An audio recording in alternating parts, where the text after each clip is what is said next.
There's a pretty serious error in this episode. Its title is Paradise, but if you watch closely, you'll notice that the colony in which most of the episode takes place, though it's described as a paradise by its leader, is actually not a paradise at all, but a community based on lies, psychological manipulation, and unnecessary suffering. What an embarrassing writing mistake. This is a review of the Star Trek Deep Space Nine episode, Paradise. If you have not seen this episode, and you don't want to know how to make a duonetic field detecting compass using a hollowed out gourd and some water, although I can't imagine why you wouldn't want to know that. Who knows when it might come in handy. Be warned. Spoilers beyond this point. It's the episode where Cisco and O'Brien wind up in trouble, but Cisco actually does most of the suffering, not O'Brien, due to the transitive property? I don't know, I suck at math. Cisco and O'Brien are on a runabout, scouting for planets that might make good locations for new Federation colonies. O'Brien finds a promising candidate, but it turns out there are already people living there. Human people.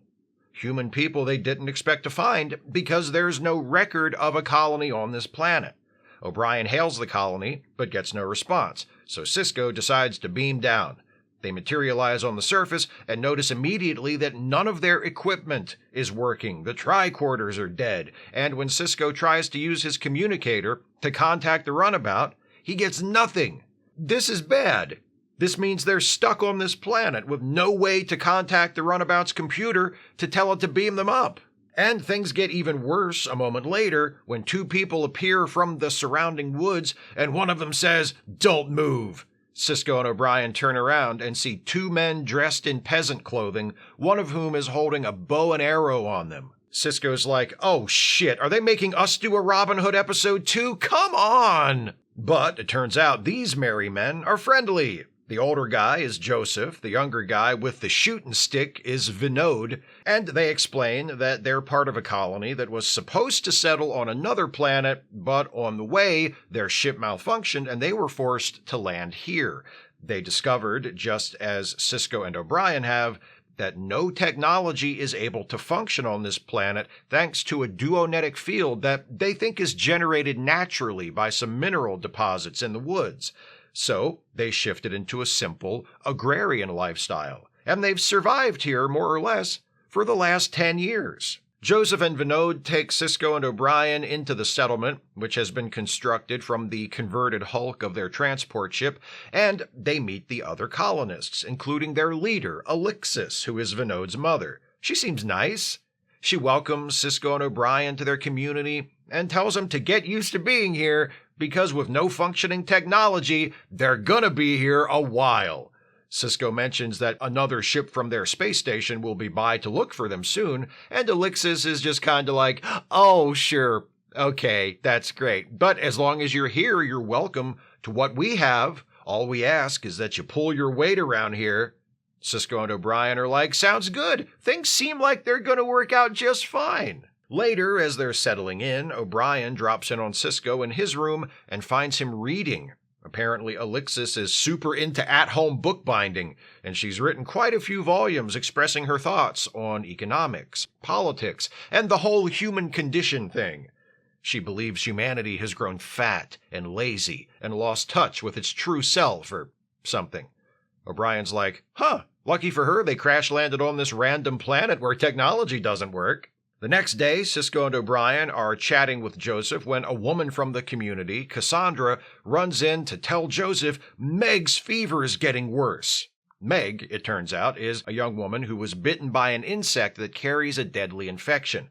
They've tried to find a treatment, but so far no luck. 3 colonists have died this way already, and Meg's not looking good. O'Brien mentions that if he could figure out how to get their equipment to work, the medical kit on the runabout could cure Meg easily. But Alixis comes out strongly against that, telling Cisco and O'Brien, and Joseph, a former engineer who seemed intrigued by the possibility, to forget about their technology and make themselves useful by searching the forest for a curative herb or something. And also, Alixis says to Cisco once they're alone outside, "You and O'Brien, knock it off with the Starfleet shit, okay? and change out of that uniform. Cisco doesn't change out of the uniform, and neither does O'Brien, but they do work a shift in the field, tending to the crops, just like everyone else. As they work, they notice something. Some of the colonists have opened a metal box, and an exhausted man, Stephen, emerges. Stephen is helped out and given some water and taken somewhere to rest. O'Brien asks why he was in that box, and Joseph says he stole a candle. He's been in there since yesterday. Cisco says to Alixis, "Is this part of your back-to-basics philosophy, medieval torture as punishment for minor property crimes?"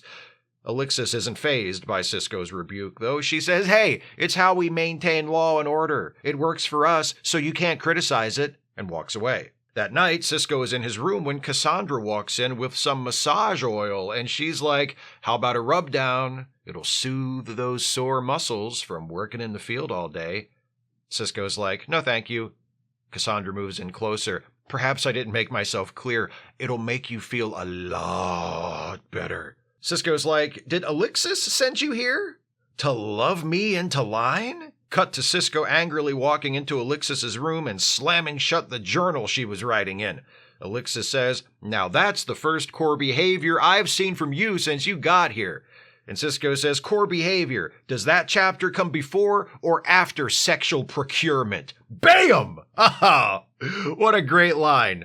Still, he's mad that Julia Nixon tried to seduce him, so I've never related to him less. Cisco confronts Alixis with something O'Brien noticed earlier. "Isn't it interesting that you've been opposed to technology and its supposedly negative effects on humanity all your life, and you just so happened to be on a colony ship that crashed on this planet, where technology mysteriously doesn't work?" Alixis says, "Sometimes fate delivers us right where we're supposed to be." And Cisco says, "Maybe one day you'll even feel the hand of God on your shoulder." That one hits a little close to the bone, I guess, because Alixis orders Cisco to stand watch all night as punishment. Then, the next day, as he's coming off his watch shift, she tells him to go work his regular shift in the field. Unless he wants the day off, all he needs to do is ask. Cisco's like, "Nah, I'll work, thanks." In the meantime, while all this has been going on, Kira and Dax have noticed that Cisco and O'Brien have gone missing. It's not just them. The runabout they were on was discovered by some Romulans flying off at warp speed in a random direction. Kira and Dax take another runabout to go get it, and when they catch up to it, Dax discovers that it was programmed to fly into a star and destroy itself. But whoever set the course miscalculated slightly, and the star's gravity grabbed the runabout and flung it off on another course. While Kira and Dax begin retracing the course of the lost runabout to locate Cisco and O'Brien, back at the colony, Meg has taken a turn for the worse. And by a turn for the worse, I mean she's dead. But even worse than that, O'Brien has been caught trying to get his technological devices to work, which is a waste of time, and wasting time is the worst crime imaginable here. Although it doesn't really make a difference, practically speaking, since all crimes here have the same punishment. Cisco steps forward like, "You're not going to put him in the box." And Alixis says, "No, Mr. Starfleet. As a matter of fact, I'm not. You're his commanding officer, which means you're responsible for him, right? So I'm putting you in the box. Ha ha!" After some time in the box, Alixis lets Cisco out to make him an offer. Just stop being such a hard ass, agree to drop the Starfleet stuff and stop trying to get the technology to work, commit to being a part of the cult community, I said community, and ditch the uniform, man, come on. She leaves Cisco to think about it, but he doesn't need that much time. He walks back outside, still in his uniform, and closes himself back up in the box. All that's missing from that scene is Cisco sticking his arm out to give Alixis the finger right before pulling the little door shut. With Cisco baking in that makeshift pizza oven, O'Brien has redoubled his efforts to get their technology working. He's convinced the duonetic field that's keeping their devices from operating isn't naturally occurring, but is being created by some artificial means. He's preparing to sneak out of the settlement to go look for the source of the field when Joseph catches him. O'Brien appeals to Joseph as one engineer to another to look the other way and let him go.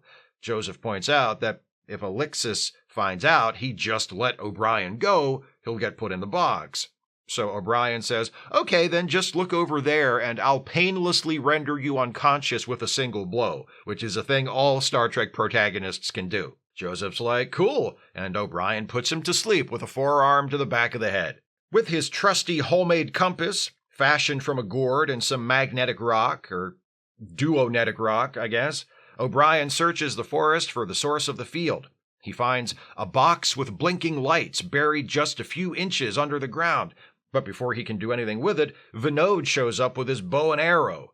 O'Brien makes short work of him using a ruse borrowed from that episode of MacGyver where Mac is being chased through the woods by bad guys, and he takes off his coat and hangs it up in some bushes, and the bad guys shoot at the coat because they're huge dipshits, which allows MacGyver to jump them from behind. That's what O'Brien does to Vinod, also a huge dipshit, only O'Brien uses his uniform instead of his coat, which he doesn't have, and after he knocks Vinod out, he's like, hey, you finally got one of us out of uniform, you fuck! O'Brien marches Vinod back into the settlement, rescues Cisco by blasting the lock off the box with his now working phaser, and says to the colonists, listen up! There's a new sheriff in town, and his name is Miles O'Brien, which is me, incidentally. Sorry, with everything going on, I haven't had a chance to meet all of you. Not the point. The point is, technology works now, because I turned off the duonetic field, which was artificially created. Alixis fesses up to being the one who installed the duonetic field.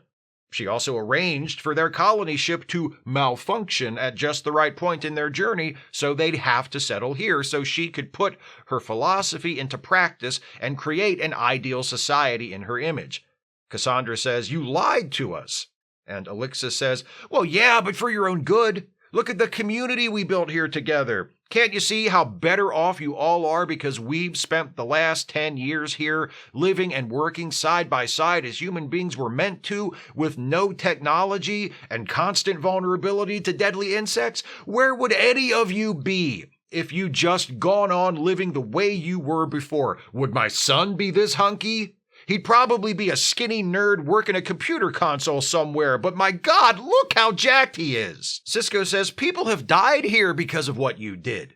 You have to answer for that. Alixis says, yep, you're right. I turned myself in. Me and my muscle-bound farm boy of a son will go with you so I can face the music just as soon as the people from your space station show up to rescue you. Just then, Kira calls on Cisco's communicator like, hey, it's the people from your space station. We're here to rescue you. O'Brien offers to take the rest of the colony too, but they decide to stay. Joseph says, sure, Alixis lied to get us here and keep us here, and a bunch of us died from easily treatable infections because she was trying to make a point, but we have a really nice community here. And now that we can use technology again when we want, maybe we won't die from bug bites so often, and things will be better. So have fun in prison, Alixis. Thanks. Bye. The end. Paradise begins with a premise that is probably familiar to most of you who, like me, grew up watching 1980s action-adventure shows on TV. The heroes are on their way somewhere else, and for one reason or another, they get sidetracked and find themselves stranded in an isolated community where things aren't quite right. Usually it's a small town out in the middle of nowhere run by a crooked mayor or a corrupt sheriff or something. Here it's an unregistered space colony run by a self-published author, but it's the same basic stock concept. Usually stories with this premise are plot-driven affairs. Something is preventing, Michael Knight and Kit from leaving the town, so they've got to figure out what that is and figure out a way to overcome it, and if it's Knight Rider, also probably rescue the girl Michael's been flirting with the whole episode, and that's what the show is about. What I like about Paradise is that while there is definitely a strong element of what's going on here and how do we escape, the episode uses the premise to explore the psychology of a cult and a cult leader. And in that cult leader, to provide Cisco with one of his best one-off nemeses of the series. Alixis, played by Gail Strickland in a tremendous performance, is a fascinating character.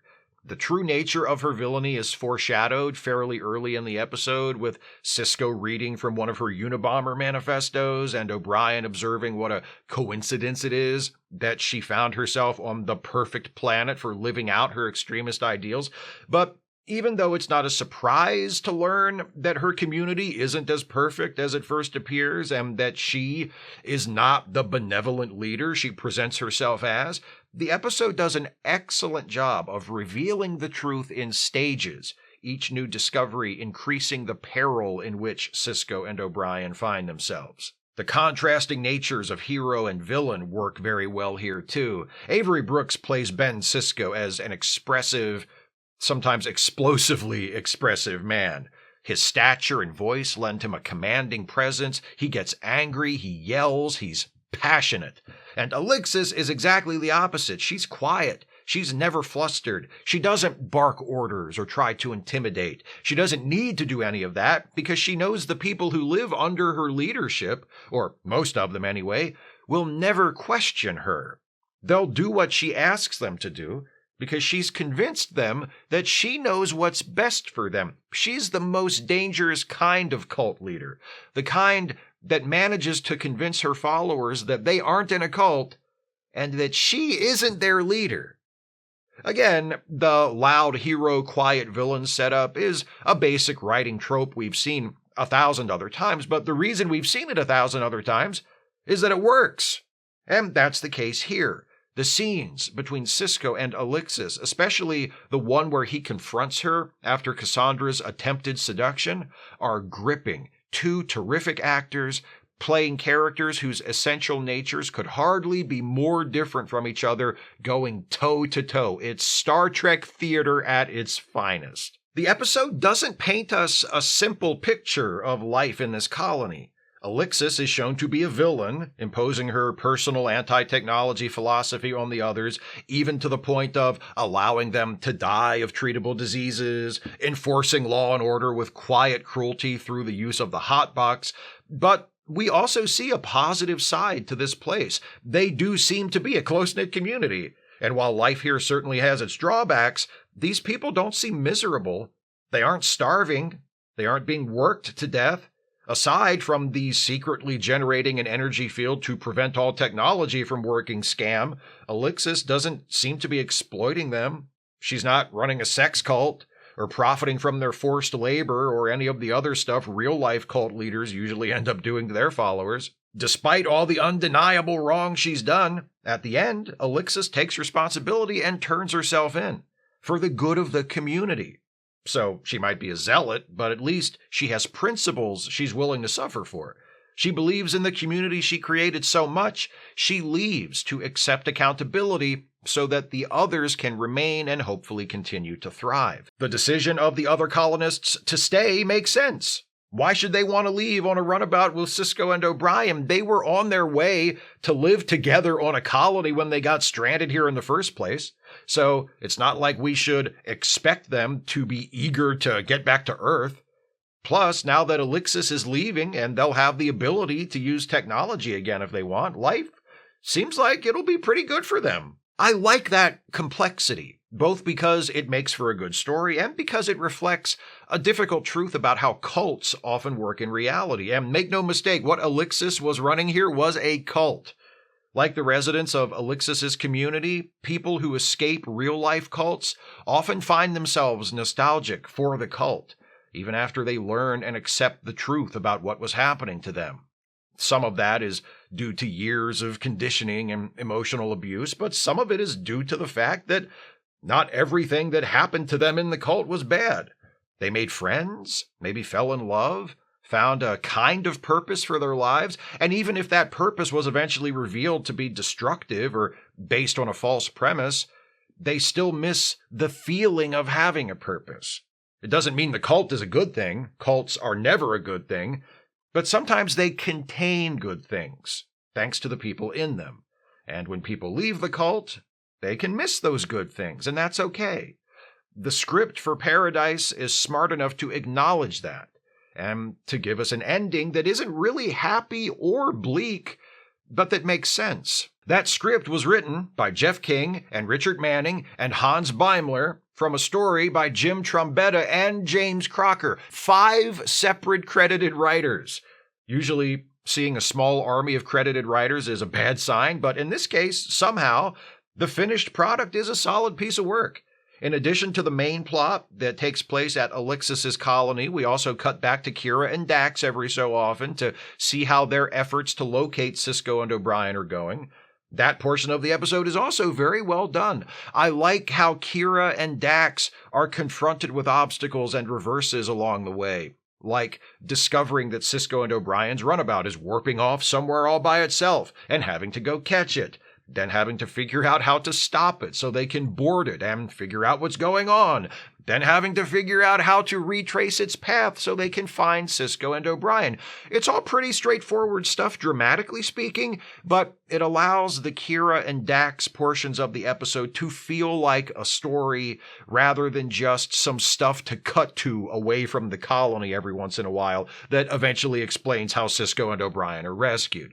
Also, the Kira and Dax stuff is separate from the main plot, but directly related to the main plot, so that even though we don't spend the entire episode with Cisco and O'Brien, the story still has a unified quality, which I appreciate.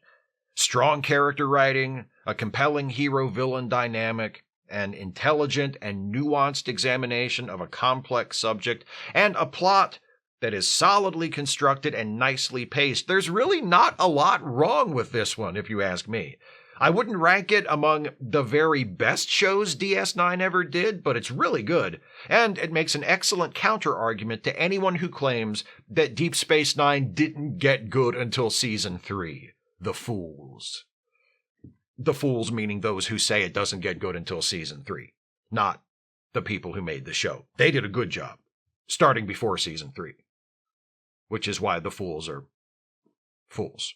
Hope I cleared that up. Those are my thoughts on Paradise. What do you think of this episode? Please share your thoughts with me in the comments. If you'd like to support this channel, and I sure wish you would, if you can afford it, you can do so by becoming a patron at patreon.com/Steve Shives, becoming a channel member by clicking the join button, or by making a one-time gift by clicking the thanks button, or via PayPal or Venmo. Links are in the description. Join me next time as this batch of reviews continues with another draw from the grab bag. We'll hop over to Star Trek Voyager to review an episode from that show's second season titled Resistance.